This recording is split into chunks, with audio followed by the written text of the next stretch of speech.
Tudo bem, meus irmãos? A paz de Jesus. Nós vamos nessa aula falar sobre o modo de como os semitas falavam. O povo semita era um povo que tinha uma linguagem diferente dos gregos e latinos. Os gregos e latinos eram desenvolvidos na filosofia. Os gregos e latinos falavam uma linguagem mais racional, cheia de abstrações e conceitos filosóficos. Os semitas não. Os semitas eram um povo intuitivo, falavam uma linguagem bem concreta, personificando e encarnando o seu pensamento. Por exemplo, um semita, ele não usa a expressão natureza humana, humanidade. Ele emprega simplesmente a palavra carne. Para dizer que toda a humanidade havia se corrompido, o escritor sagrado escreveu em Gênesis: Deus olhou para a terra e viu que estava perdida, porque toda a carne havia se corrompido sobre a terra. Gênesis capítulo 6, versículo 12. Para dizer que a mulher tinha a mesma natureza do homem, Adão se expressou com a seguinte linguagem, concreta e materializada. Eis agora aqui, disse o homem, o osso de meus ossos e a carne da minha carne. Ela se chamará mulher, porque foi tirada do homem. Gênesis, capítulo 2, versículo 23. Veja que, em vez de usar conceitos abstratos, os semitas recorriam a certos jogos de palavras que expressavam o seu pensamento de maneira concreta. Outro exemplo, para dizer que estava decidido a morrer, o hebreu dizia que punha a sua carne entre os dentes. Ainda a expressão trazer a vida na palma da mão significava ambas estar prestes a morrer. E por quê? Porque o que está na mão está para ser entregue. Por isso, no meio do seu sofrimento, a gente pode ver no livro do Jó o seguinte: porei minha carne entre os meus dentes e levarei na mão a minha vida. Livro de Jó, capítulo 13, versículo 14. Também no profeta Isaías temos um exemplo bonito, onde aparece bem como a linguagem bíblica concretiza ao máximo a fala de Deus. Ora, para dizer que a misericórdia de Deus está bem perto, fala que Deus não tem mão curta. E para dizer que Deus está sempre atento às nossas preces, fala que Deus não é duro de ouvido. Não, a mão de Javé não é curta para salvar, nem o seu ouvido é tão duro que não possa ouvir. Antes, são os vossos pecados que criaram um abismo entre vós e o vosso Deus. Por causa de vossas iniquidades, ele escondeu de vós o seu rosto, para não vos ouvir. Isaías 59, de 1 a 2. Quem não leva em conta, irmãos, essas coisas próprias da língua do povo que escreveu a Bíblia, não vai nunca entender a palavra de Deus. Porque a palavra de Deus, ao ser transmitida pelo homem, recebeu toda essa embalagem humana. Deus aceitou que a sua palavra eterna, viva e verdadeira, ao ser transmitida, se revestisse de roupagem humana, daquele povo simples que escreveu a Bíblia. E é bom sabermos disso, porque senão vamos achar que a Bíblia é uma lenda, um conto de fantasias, um conto de fadas. Outro exemplo, o caso de Adão e Eva, da cobra, da fruta, da maçã. Essas figuras literárias não são a prioridade do texto. Trata-se de um modo de falar, o modo semita hebreu de falar, que personificava tudo. Mas atrás desse modo de falar existe uma verdade divina que Deus quer transmitir-nos. É a rejeição de seu plano de amor por parte do homem, bem como as desastrosas consequências desse rompimento. O escritor da Bíblia interpreta esse diálogo da serpente com o homem e de Deus com a serpente para mostrar-nos que existe o maligno com a sua tentação. Essa tentação entra sempre por meio de uma mentira, com aparência de verdade. Jesus mesmo diz que o demônio é o pai da mentira, lá em João 8,44.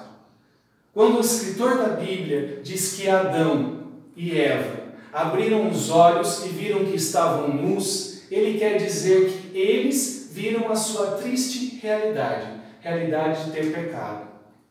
Ver-se nu é perceber o seu nada, a sua miséria extrema, o vazio do seu coração, visto que o homem havia perdido a amizade com Deus ou o seu estado de justiça original. Vamos ler e meditar nesse trecho da Bíblia Sagrada, procurando descobrir aí a verdade de Deus e a nossa realidade.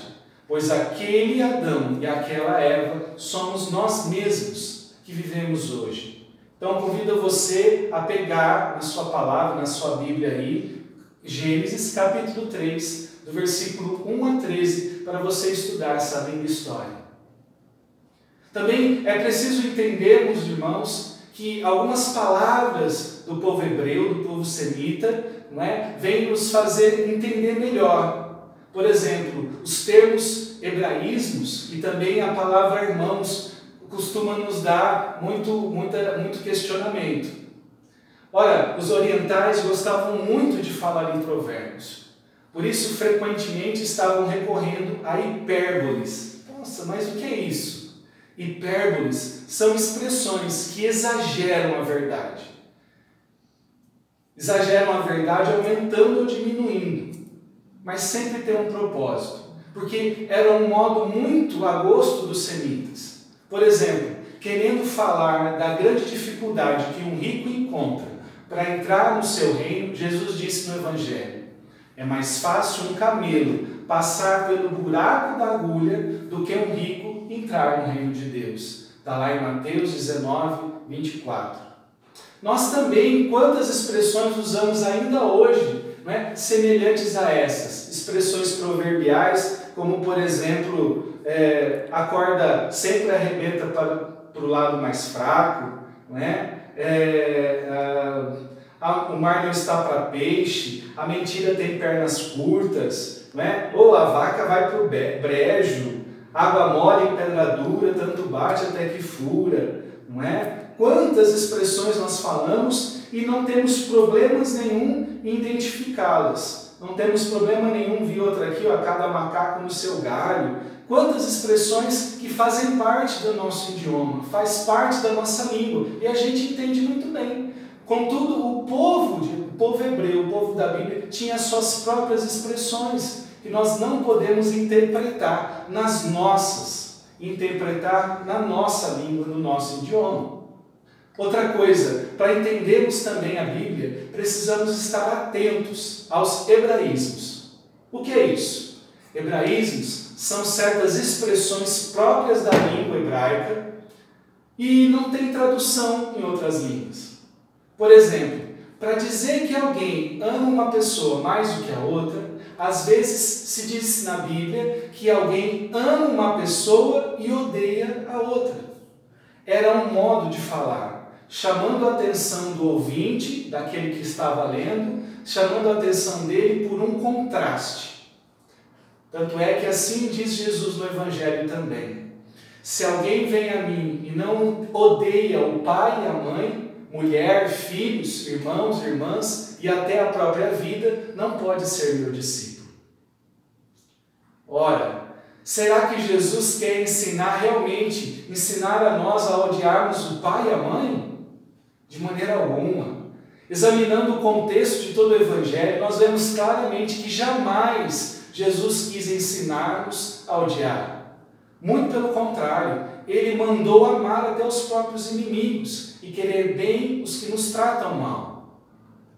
O sentido, então, desta palavra que nós entendemos e traduzimos como odiar, não é? Então, o sentido de odiar, como está escrito pai e mãe, não é simplesmente que amemos mais a Deus do que a nossos pais, como se houvesse uma escala de amor entre Deus e as criaturas. O sentido mesmo é o seguinte: devemos amar somente a Deus, pois só Ele merece ser amado. Ora, nenhuma criatura merece ser amada em si mesma, mas somente em Deus. Pois, por si mesmas, as criaturas não são nada, não têm vida em si mesmas. Depende do seu Criador, depende de Deus. Mesmo que sejam os nossos pais, os nossos familiares. Deus não tem concorrentes no amor, como se existissem pequenos deuses ou ídolos. Outra coisa para a gente anotar é a palavra irmão. No hebraico, não existem as palavras irmão, tio, sobrinho. Então, para designar qualquer parentesco, usa-se a palavra irmão. A pessoa que não sabe disso acaba pensando que Maria teve outros filhos além de Jesus, porque a Bíblia fala dos irmãos de Jesus. E assim está escrito. Não é este o filho do carpinteiro? Não é Maria sua mãe? Não são seus irmãos Tiago, José, Simão e Judas? E suas irmãs não vivem todos entre si? Lá em Mateus 13, versículo de 55 e 56. No entanto, sabemos que não se trata dos irmãos de Jesus no sentido da nossa língua, mas simplesmente esses irmãos são os primos de Jesus, seus parentes. Aliás, Jesus foi mais longe ainda, dizendo que seus irmãos são todos aqueles que fazem a vontade de Deus. Lemos assim em Mateus 12, 48. Todo aquele que faz a vontade de meu Pai, que está nos céus, esse é meu irmão, minha irmã e minha mãe. E para vermos como entre os hebreus todos os parentes eram chamados de irmãos, vamos ler outro trecho da Bíblia. Eis a descendência de Taré. Taré gerou Abrão, Nacor e Arão. Arão gerou Ló. Gênesis 11, 27 e 28. Portanto, Lote, por aquilo que nós lemos agora, era sobrinho de Abraão, visto que era filho do irmão de Abraão. No entanto, mais adiante, a própria Bíblia fala que Lote era irmão de Abraão. Está escrito assim: Abraão disse a Lote: rogo-te que não haja discórdia entre mim e ti, nem entre nossos pastores, pois somos irmãos. Gênesis 13, 8. Para entender plenamente esta palavra de irmãos, ficou bem claro que significa na nossa linguagem parente. E também, para terminarmos essa aula, temos que falar também dos antropomorfismos na Bíblia. Oh meu Deus, o que é isso? Os hebreus faziam muito antropomorfismos. O que é isso? É a gente falar de qualquer coisa como se essa coisa fosse viva, como um ser humano. É a gente dizer que uma árvore fala, que uma árvore sente, que uma árvore fica triste, alegre, etc. Como se ela fosse gente e tivesse sentimento igual a nós. Para entendermos melhor o que sejam esses antropomorfismos, lembramos que antropomorfismo é uma palavra grega, formada de duas palavras. Antropo, que significa homem, não é? E morfos, que quer dizer forma. Então, unindo as duas, antropomorfismo nada mais é do que dar forma humana a um outro ser que não é o homem. E é exatamente o que os cenistas gostavam de fazer. Eles faziam uma árvore falar, alegrar-se, entristecer-se, como se tivesse vida e sentimentos que nem nós humanos. Eis o que está escrito também na Bíblia.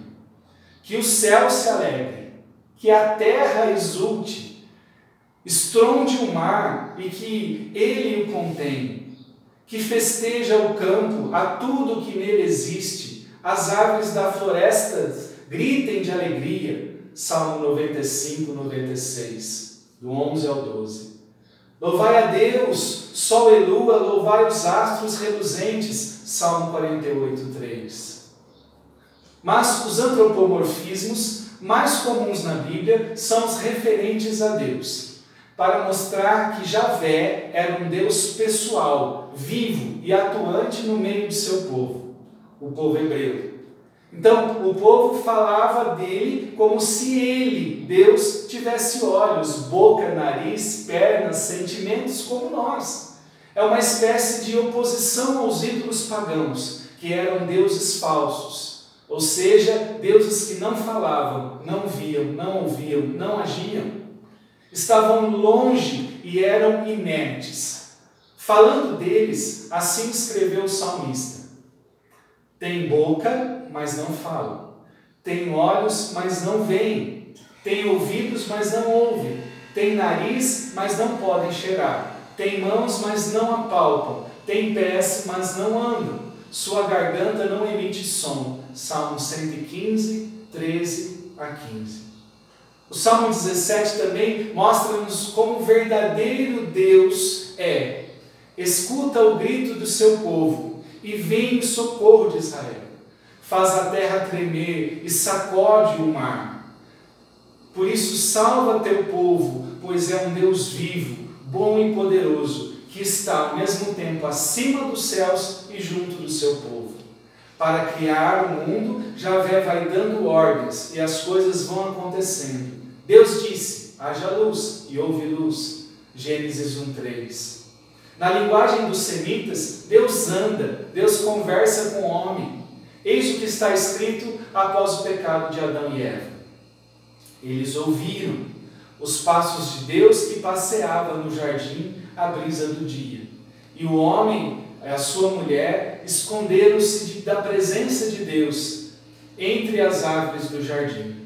Deus, porém, chamou o homem dizendo: onde estás? Aí tudo isso em Gênesis capítulo 3, 8 a 9. Na linguagem então dos semitas, Deus fica triste e se arrepende. Um exemplo disso está escrito lá em Gênesis 6, 5 a 6. Deus viu que a maldade do homem era grande sobre a terra e que era continuamente mau o desejo do seu coração. Então Deus arrependeu-se de ter feito o homem e o seu coração ficou tomado de tristeza. Muito obrigado, irmãos, pela sua companhia. Deus abençoe.